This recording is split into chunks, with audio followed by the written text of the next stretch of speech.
Okay, Luke Garrett there for us. Now, a team of young Londoners have beaten others from around the world to win a major science and technology challenge.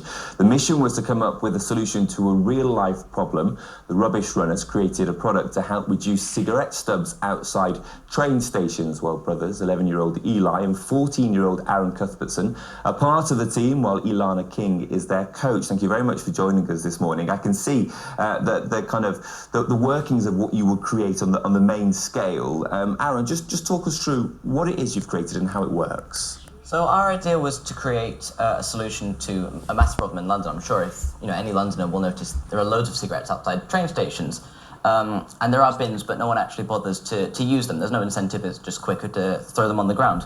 So what our idea is you would put your cigarette into the bin, and then potentially swipe your Oyster card, and then it will verify to check it is in fact a cigarette. We would do this with image recognition. We take a picture and check that picture to see if it's a cigarette.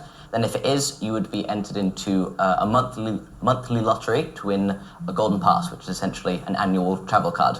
So that way there's an incentive to actually throw your cigarette into the bin rather than just on the floor. It sounds like something which a lot of Londoners will buy into.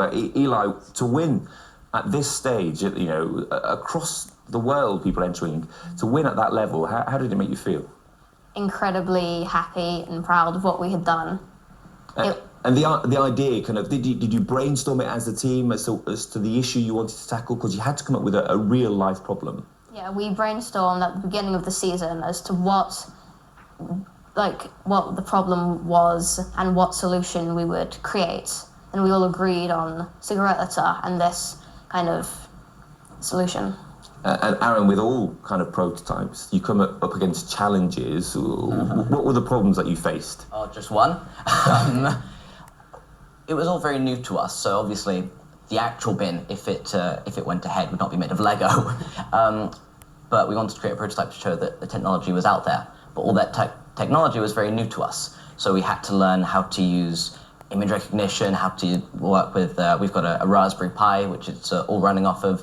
So we had to learn a lot of new skills based around that just to even start creating a prototype. Ilana, there is a bigger picture here to some extent. This is about the STEM subjects, which have a lack of skills shortage in London. How important is it that young people like these two are involved in projects like this and go on to win them as well? I think First Lego League as a competition is wonderful for this. It encourages children to become part of something bigger. They understand how to tackle a problem, how to work their way through the endless problems that they hit as young engineers, how to work together as part of a team. And for our team in particular, when they started this competition 8 months ago, they had no idea it was going to lead them where it has led to. It was a local London competition.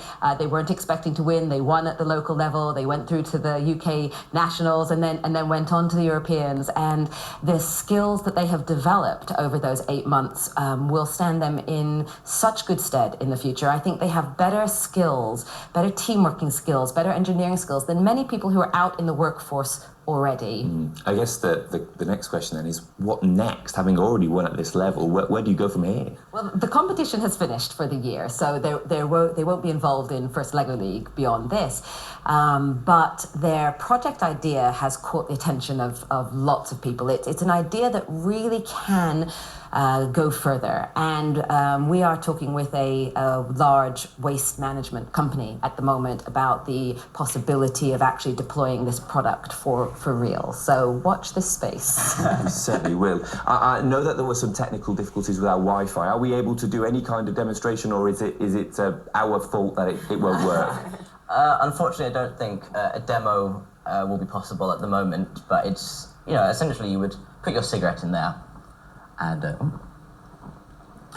push the button, and then there's a camera just here that would take a picture, and then it all feeds back to a little mini computer in there, and that will verify to see what that picture is, and then you just see a tick or an X depending on the result. Well, we're delighted that you've come in to show us. We will look out for it on the main stream, kind of at a large level. Aaron, Eli and Ilana, thank you so much for coming in this morning, and congratulations again. Thank you. There we go. Right, you're watching London Live News, still to come this morning. We're happy.